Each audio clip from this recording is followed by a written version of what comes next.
I'm George Frederick Odoi, a self-taught chef who used to be a software engineer.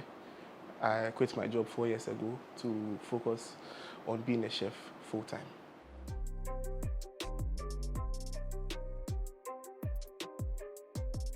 I run a food experience company called Blue Cheese. We specialize in curating experiences around food such that we bring a different dynamic to what you'd regularly consider food. We do custom menus, we run pop-up events, we do private dining events, we do private dining in people's homes. All these are geared towards bringing very particular experiences. And we are doing all of this through pioneering something we like to call Ghanaian intercontinental fusion, which is creating dishes from Ghana and outside of Ghana, merging techniques and flavors, but making sure that the Ghanaian's palate is the primary focus of what we are doing.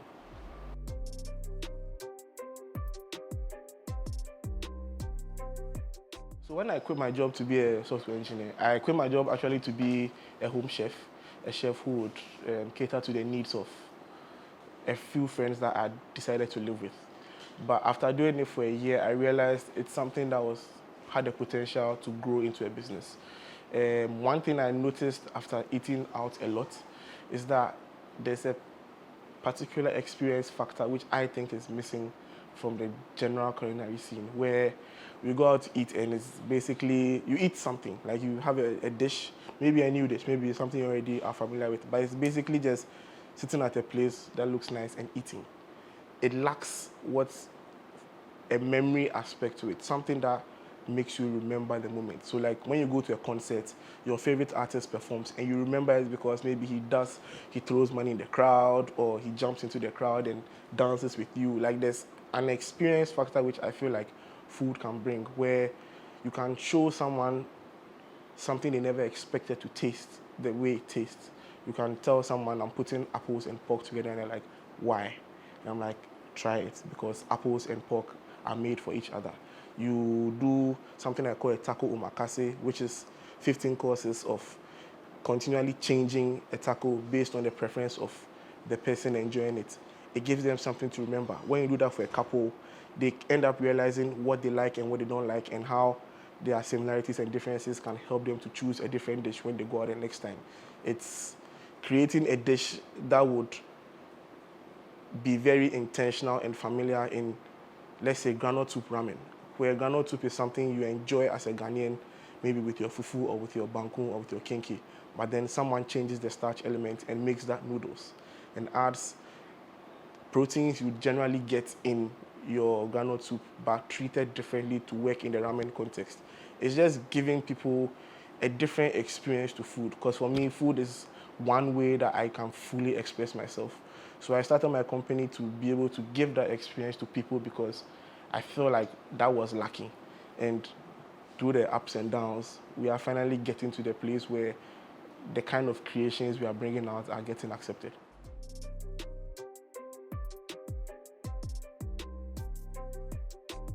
So I'm the head chef, head creative director. And basically, I do most of the work. I have a sous chef who helps me with ideation, and she's actually part of every process. I'm not going to lie about that. We get the ideas together, we create the menus together, we put our food and stuff together. But she has another job, so she's kind of like my assistant. So I do most of the work myself. I do most of the cooking, most of the creative design. When I have to do like a poster, I do the creative design behind it. I do the budget, I do the finances here and there. I do everything that involves my work. I should be at a place where I work with people, but certain things I do are very intentional, and people don't necessarily, should I say, fully appreciate that yet. So in order to make sure that the experiences I'm trying to create are accurate, I end up doing most of the work myself.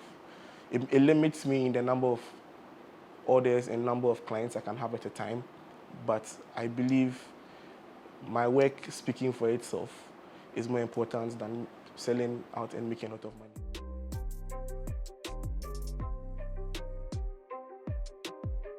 So I mentioned earlier that we are pioneering a kind of cuisine that we call Ghanaian intercontinental fusion. It's different, for lack of a, I think that's the perfect word for it. I mentioned earlier that my company is called Blue Cheese. We chose the name because blue cheese is a kind of cheese. It's a very different kind of cheese. It's called a funky cheese. It's either you like it or you entirely hate it. It's an acquired taste. We feel like we can relate to that aspect of it where you don't know it's good until you actually try it. So we try to be as different as possible. And my company stands out because we try to do things very differently. We try to stand outside on a norm because that's what brings the experience. I'm not going to remember eating jollof the 1,000th time. I'm going to remember eating a pork and apple sandwich the first time because you're either very hesitant or very interested in what it's going to taste like. That creates an experience. I like to believe that my team and I push flavor to its very limits. We call it Ghanaian intercontinental fusion because we can't necessarily say it's, let's say, Ghanaian Mexican or Ghanaian American.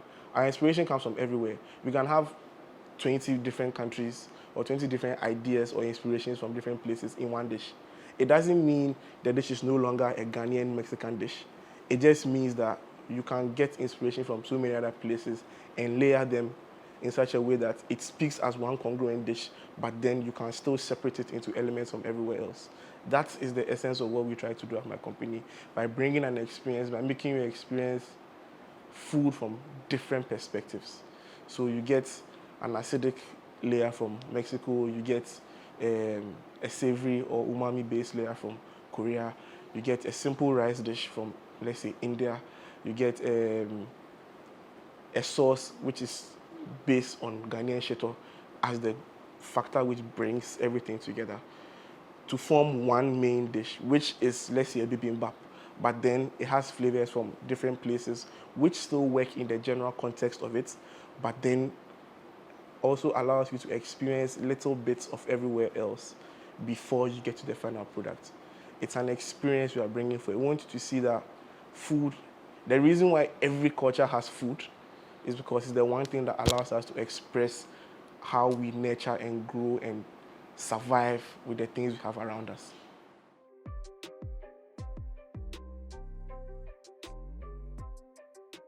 When I started, I was doing sandwiches and tacos at a small shop in East Legon. So for like the first year, I was basically a home cook. After I quit my job, I just sat at home and cooked every day, 3 times a day, breakfast, lunch, dinner. I was getting a salary, so that was what I used for like my little stuff. But I didn't really need much to do a small event to start. I needed maybe 600 CDs to 1,000. I think I took that from my friends and housemates. And then you work that, make a little profit, pay back, and then use that to finance the next pop-up. Use those little earnings to buy things we need for the business, so like more knives, a good chopping board, a good frying pan, a good wok. I've had a wok for 3.5 years. I spent a lot of money, but then it's worth it. So financing, I think for my business, financing hasn't really been typical. Like the way someone would require money to like start a big restaurant or something. I'm still looking at maybe having a restaurant, but that's big money. So maybe I'll come back and tell you how I got financing for that. But for now, it's been friends and family, nothing too complicated. Like you get a little loan here, you pay with a little interest. You know, the simple business moves. Then when you need like a big loan, you go to maybe my father or something. But outside of that, financing, the business has kind of financed itself over time. So now the business has its own small money that it uses to do various events. You take from there, you do an event, you kind of put it back. That's kind of what it's been incrementally growing for, I think, the last 3 years.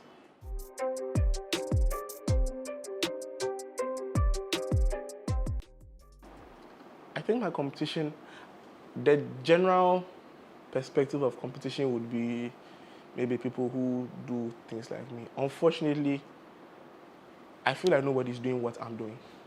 My lane is very different from everyone. People are doing authentic cuisine. People are doing restaurant stuff. I'm in a very different lane. My brand is focused on creating an experience. It's a very different thing. And the main thing I feel competition is people don't understand why certain things are expensive. You want an omakase, you want an experience. It's not fried rice and chicken. Fried rice and chicken is something that is done at a lot of places. So it's easy to come to access with those things. I'm trying to create a different kind of experience, which means I'm buying things at retail because it's for two people.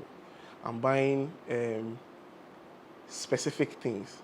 So I need oyster sauce. I can't buy 2 drops of oyster sauce.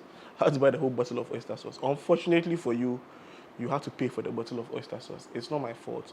So my real competition comes from my clients, because my clients usually doesn't understand the value of what I'm trying to offer. It's bespoke to the very last letter, which means that what I'm doing for you is entirely for you. I've done over 100 fine dining private experiences, and I've never repeated a menu. Everybody's menu should be different because people like different things. If I repeat steak, somebody will want steak with rosemary and someone wants steak with thyme. I personally hate thyme, so I'll never make steak with thyme. But someone would want that. So even though it's steak, it's still 2 different kinds of steak because the aromatic experience on the steak is different. My competition is getting my client to understand that I'm putting everything aside to come and do this for you. That itself is a certain kind of value. The fact that I can't do anything else for the next 8 to 10 hours because I have to do your work, it has to be paid for because it's an experience I'm creating. I'm constantly sitting down, thinking, figuring out, going here, buying this, going here, jumping through loops to make sure I can bring the perfect experience to you. So getting them to understand the value of that is what we are finally getting to the point. I think the last 6 months has been better for us in trying to explain to people that it may seem like it's a lot of money, but it's very worth it in the sense that you really do get an experience. It's something you need to experience to understand. So I may look like I'm talking a lot about an experience, but maybe one day you book me and you understand that it's always worth it. I don't know anybody who has booked us for an experience and has regretted it yet.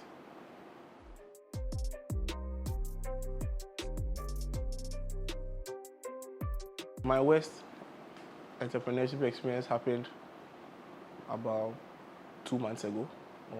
I went to an 85-day period within which I didn't get a single gig. It was a little, frustrating, because it takes a toll on your ego, it takes a toll on your mind, it takes a toll on yourself, because like you ask yourself, why is it that no one is booking me for a gig? Is it that nobody enjoys the food? Is it that nobody wants an experience?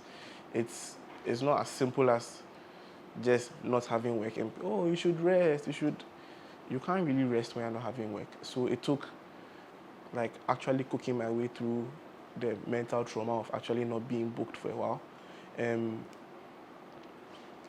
People have different kinds of experiences when it comes to entrepreneurship downhills. I personally consider the things that no one sees as the more complicated aspects, because nobody gets to deal with you crying in your house at 2 a.m. because you don't have work.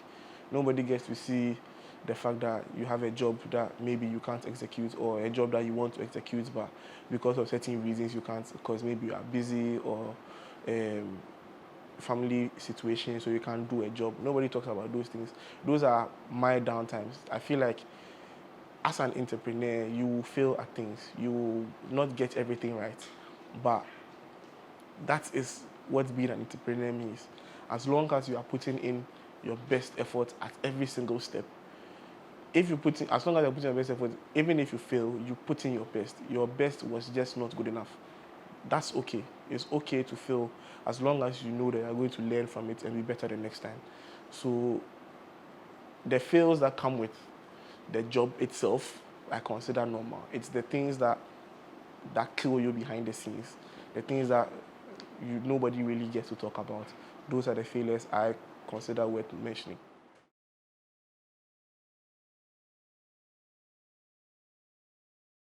So entrepreneurship in this country will stress you out. It will test you. It will make you sometimes even ask if what you are doing is worth it. But as long as it's something you think about all the time, something you can be different at, something you can do extremely well, and you can find a way to make some money from it, then I think it's the right thing for you to do. Because when I quit my job 4 years ago, I didn't know I was going to become what I have become now. And hopefully the brand and the business grows even bigger. It's taking that risk and knowing that it's something I'm actually good at and I could extend to other people. So it's scary. It will leave you asking yourself many questions. But the most important one I think you should ask yourself is it worth doing? If it is, then it's worth doing right. Do it the right way. No matter the stress and the turmoil and the things that will come your way, you need to look at the final picture, what you are actually trying to aim to get good at, what you are trying to bring to the industry or place that you find yourself. There's so much to be done in Ghana. As much as it's going to be difficult to do it, there is still so much to be done. So once you find something you think is worth doing, don't listen to the critics. I've dealt with a lot of issues leaving my job as a software engineer, becoming a chef, from family, friends, close friends, like people I didn't know, people I knew. You just need to stick to your guns and do it right. It will destroy you almost every day. You will cry, you will go through a lot of emotions in and out as you sort of move through the wave, which is entrepreneurship. But as long as it's worth doing, just put your best foot forward all the time and make sure that what you are trying to do is supposed to be the best version of itself based on what you have available to you. And you should be fine eventually. If you try something and it's not what you are supposed to do and you can't do it any longer, there's nothing wrong with pivoting and trying something else. Just make sure you're not trying for trying's sake, but you're actually making a calculated risk at succeeding at something else. Anything outside of that is part of life and you'll be fine eventually.